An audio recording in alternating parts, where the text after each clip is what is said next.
Haití, la primera república negra del mundo. Un ensayo de Jordi Feo Valero. Fragmento. La andadura de Haití como la primera república negra del mundo no fue nada fácil, ya que Francia no estaba dispuesta a facilitar la emancipación de su ex colonia, negándose a reconocer su independencia, actuando en connivencia con la mayoría de naciones europeas y los Estados Unidos de América.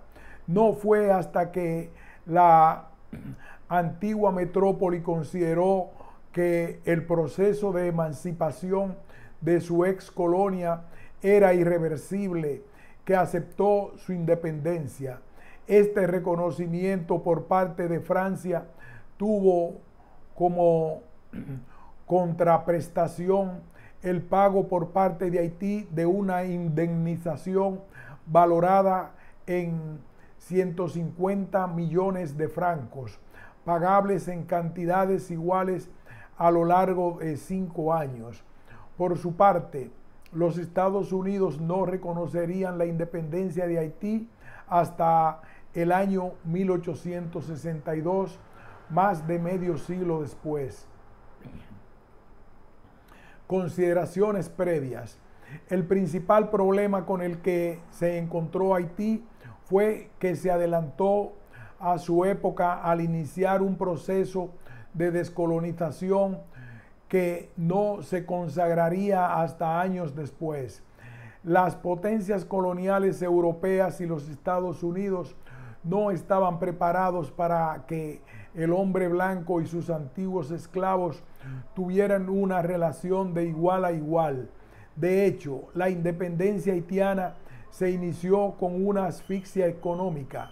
Primero fueron los franceses los que llevaron a cabo un bloqueo económico sobre la isla para que, una vez reconocida su independencia, tomaran el relevo los Estados Unidos.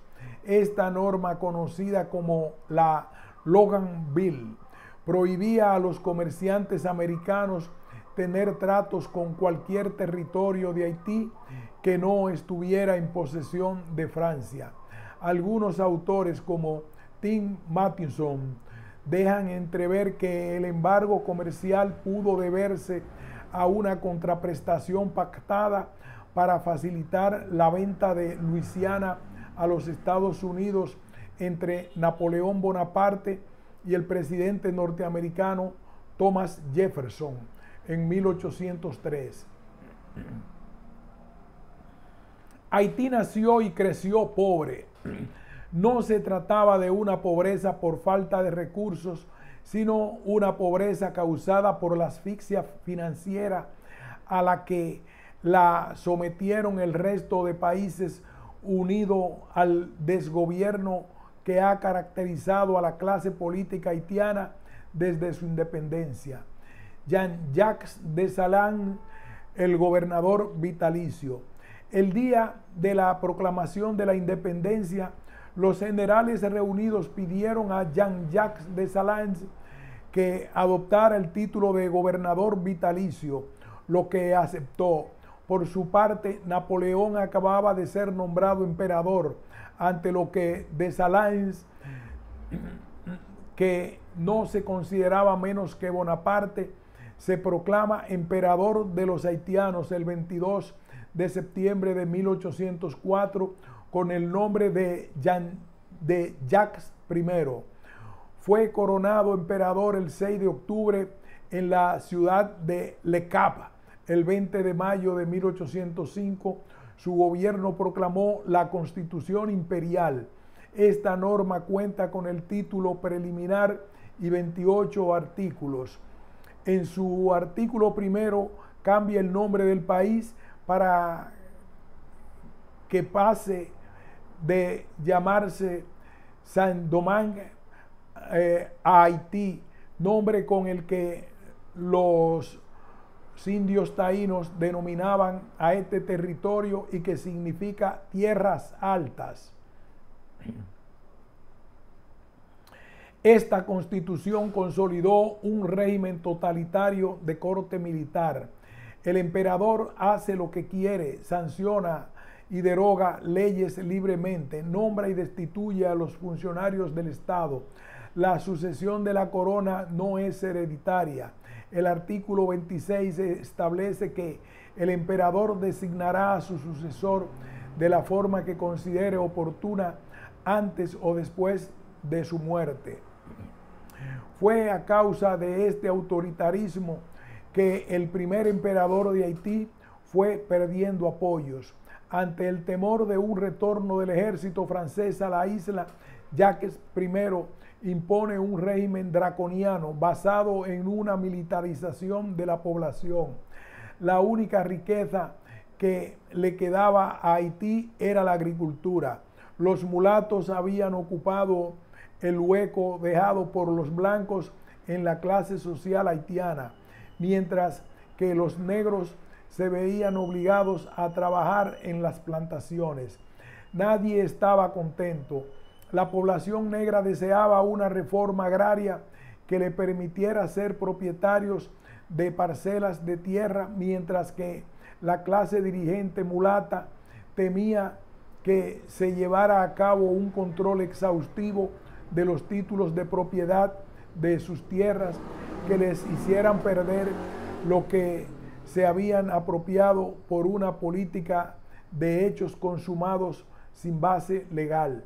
Los mulatos empezaron a mostrar signos de inquietud, temiendo perder las prebendas heredadas de los blancos. En 1806, como consecuencia de una insurrección mulata liderada por Pétion de Salins, morirá asesinado en una emboscada en Pont-Larnage el 17 de octubre. Tras el asesinato del emperador, se estableció un clima de incertidumbre en la isla. Los antiguos colonos españoles de la parte oriental de Saint-Domingue aprovecharon esta situación para levantarse en armas contra los últimos franceses que quedaban en la Española. Los franceses fueron derrotados por Sánchez Ramírez en la batalla de Palo Hincado el 7 de noviembre de 1808. El 10 de julio de 1809, ayudados por la presión ejercida por el ejército británico, salieron los últimos franceses del Santo Domingo español. Las autoridades dominicanas proclamaron la restauración de la antigua colonia española, periodo que se conoce como la España boba, y su sometimiento a la autoridad española. La bicefalia haitiana y su reunificación. Tras la muerte del emperador y ante la falta de un líder que fuera capaz de aunar los intereses de la población de Haití, el país acabó dividiéndose entre negros y mulatos. Henry Christophe, segundo de Dessalines, era su sucesor natural.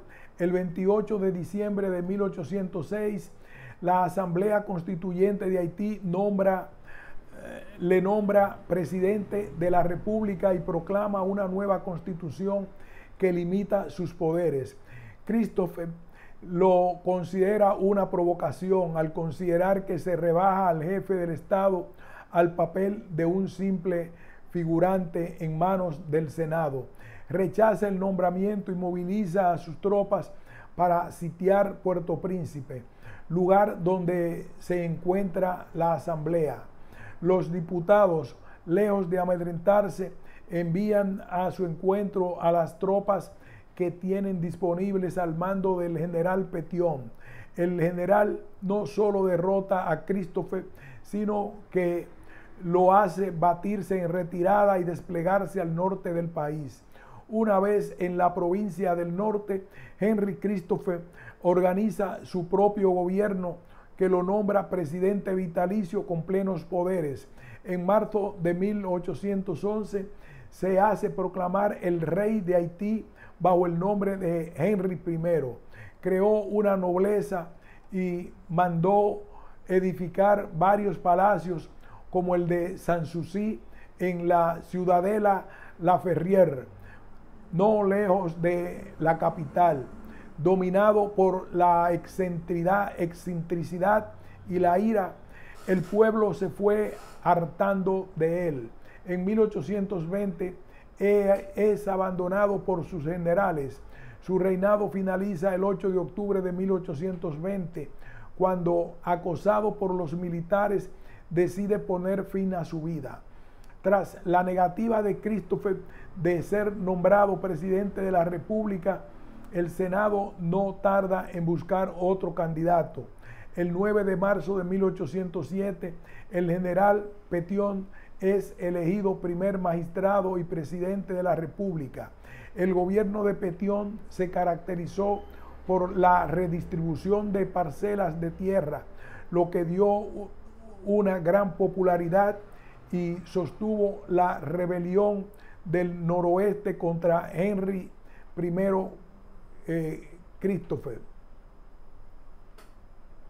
En 1815, el presidente dio asilo al entonces fugitivo Simón Bolívar y le proporcionó armamento a cambio de la promesa de abolir la esclavitud en caso de que triunfara la revolución. Pétion sería reelegido presidente en otras dos ocasiones, en marzo de 1811 y en marzo de 1815. El 2 de junio de 1816 reformó la Constitución de 1806, reafirmando el principio de separación de poderes y nombrando a Pétion presidente vitalicio. Falleció el 29 de marzo de 1818 a los 48 años de edad. A Pétion le sucedería como presidente el comandante de su guardia, Jean-Pierre Boyer. En 1820 aprovechó la insurrección militar contra el rey Henry I Christophe para invadir el norte y unificar la República. 26 de octubre. En 1821 tuvo lugar la ruptura definitiva del Santo Domingo español con la metrópoli, lo que la llevó a proclamar su independencia con el nombre de República Dominicana. Por su lado, Boyer, en desacuerdo con esta decisión, invocó la indivisibilidad de la isla. El 9 de febrero de 1822 toma Santo Domingo. Los años van pasando y por fin Francia se presta a reconocer a Haití como un país independiente. El rey francés Charles X sanciona el 17 de abril de 1825 una ordenanza en la que establece las condiciones por las que Francia está dispuesta a aceptar la independencia de Haití. Se trata en definitiva del pago de una indemnización de 150 millones de francos a pagar en 5 años, como se ha mencionado anteriormente. El gobierno de Boyer concederá un periodo de tranquilidad que durará 25 años. No solamente habrá conseguido reunificar la isla bajo un solo poder, sino que logró uno de los hitos más importantes de la historia de Haití, el reconocimiento de su independencia por la antigua potencia colonial. En 1843, Boyer es apartado del poder por un grupo de rebeldes encabezado por Charles Rivière Gérard. Los rebeldes dominicanos aprovecharon la ocasión para proclamar el 27 de febrero de 1844 la independencia de la República Dominicana. El caos haitiano, 1843-1915. De los 22 jefes de Estado que hubo entre 1843 y 1915, solamente uno cumplió el término previsto en su mandato. 3 murieron mientras lo cumplían. Uno fue hecho añicos por una bomba junto con su palacio. Uno desmembrado por la turba. Uno presuntamente envenenado. Uno dimitió. Los otros 14 fueron echados por revoluciones tras unos mandatos que duraron entre 3 meses y 12 años. James J. Lembour, The Ancient People. El año 1843 marca el inicio de una etapa caótica de la historia de Haití.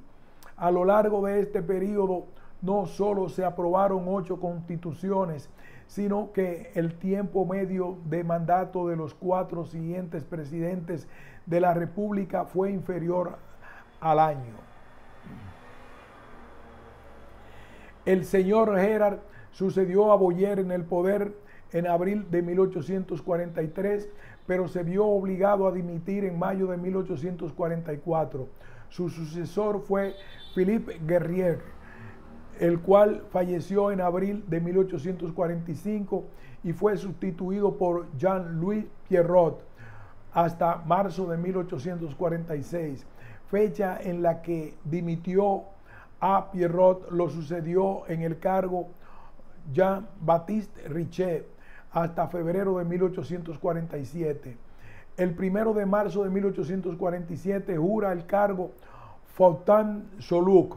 Soulouque resulta ser un hombre ambicioso que emprende una cruzada con 15,000 hombres para reconquistar la República Dominicana.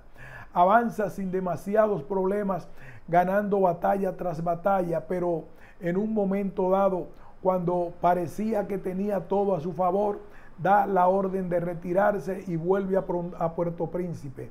Esa actitud dio pie a especulaciones según las cuales Faustin estaría convencido de que se estaba urdiendo un complot para derrocarle, motivo por el cual ordenó la retirada.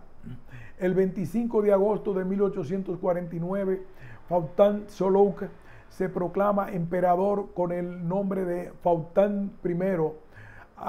Durante su reinado fracasó una segunda vez en un intento de recuperar la República Dominicana y fue acusado de represaliar brutalmente a los mulatos. En el 22 de diciembre de 1858, una insurrección liderada por Fabre Geffard lo derrocó, forzando su exilio el 15 de enero de 1859. Geffard es el nombre del momento. El 18 de enero de 1859 es elegido presidente de la República. Durante su gobierno, Haití vivió una época de prosperidad. Negoció un concordato con el Vaticano en 1860 y consiguió que Haití fuera reconocida por los Estados Unidos bajo la presidencia de Abraham Lincoln en 1862. Tras diversos complots para derrocarle, Geffard dimitiría el 13 de marzo de 1867. El baile en la silla presidencial no cesa. De acuerdo con la prensa de la época, el 16 de junio de 1867, Sylvain Salnave es elegido por unanimidad como presidente de la República sin que se hubiera propuesto a ningún otro candidato. En un artículo publicado el 22 de agosto de 1868, se constatan las dificultades de Salnave para gobernar al hacer la crónica de una descripción de parte del ejército leal al presidente para pasarse al bando revolucionario. Se sabe que el 28 de enero de 1870 Salnave había huido del Palacio Nacional en Puerto Príncipe tras un intento de atentado. Fue apresado en el Departamento del Sur el 8 de enero de 1870, trasladado a Puerto Príncipe y juzgado por un tribunal revolucionario el 15 de enero. La deliberación de los miembros del tribunal duró 1 hora. La sentencia fue de culpabilidad y se le condenó a muerte, condena que se ejecutó a las 6:20 del 15 de enero de 1870. El siguiente en ocupar el cargo es Nisach Saguet. Fue elegido presidente el 19 de marzo de 1870 por un mandato de 4 años. Como excepción a la regla general, Sayed cumplió el término por el cual había sido elegido. Cedió el poder el 15 de mayo de 1874. Su sucesor fue Michel Domingue, quien no tuvo un mandato tranquilo. En mayo de 1875, el presidente sufrió un intento de asesinato. New York Times, 16 de mayo de 1875, y decretó la ley marcial en Puerto Príncipe el 15 de abril de 1876. Dimite y le sucede Pierre Théoma Bosserand Carnal el 17 de julio de 1876.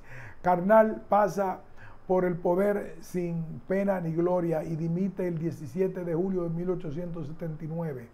El siguiente es Joseph Lamothe, que dura solo 3 meses para que en octubre ganar las elecciones Luis Solomón.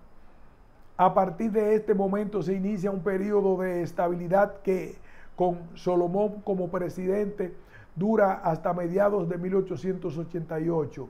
Desde el inicio de su gobierno, Solomón creó el Banco Nacional de Haití y retomó el pago de la deuda a Francia con el reconocimiento de Haití. El 16 de septiembre de 1888, François Denis Legitime se convierte en presidente. Traicionado por sus generales, se exilia el 22 de agosto de 1889. Fourville Hippolyte, que había sucedido en octubre de 1889 al presidente interino Montpoint Jean, es otro raro ejemplo de longevidad en el cargo en este periodo convulso de la historia haitiana, hasta que en marzo de 1896 muere de un ataque al corazón. Tresiat Simon San se convierte en el nuevo presidente en marzo de 1896. Fue obligado a exiliarse en mayo de 1902. Entra en escena Pierre Nord Alexis, elegido en diciembre de 1902. Estuvo en el puesto hasta diciembre de 1908. Alexis pasará a la historia de Haití por adoptar el actual himno de Haití, Le Dessalinienne. De diciembre de 1908 a agosto de 1911 es Antoine Simon el nuevo inquilino del Palacio Presidencial. Catherine Rupert, en su libro Histoire d'Haïti, la Première République Noire du Nouveau Monde, lo califica de tirano de opereta y lo describe como un inepto en la toma de decisiones. Como les pasó a sus predecesores, se tuvo que enfrentar a una insurrección que le obligó a exiliarse. Cincinnatus Leconte llega al poder en 1911. En agosto de 1912 muere víctima de una explosión en su residencia presidencial. Tancred Auguste es el siguiente, permanece de agosto de 1912 a mayo de 1913. Esta vez la causa de su muerte es natural. Entre mayo de 1913 y julio de 1915 se produce una avalancha presidencial. Michel Oreste Samur, de Vilmar Teodor y Vilbrum Guillaume Sam ocupan el cargo. Hasta aquí este tramo de este ensayo. Le continuaremos con la ocupación de Haití por los Estados Unidos de América, 1915-1934.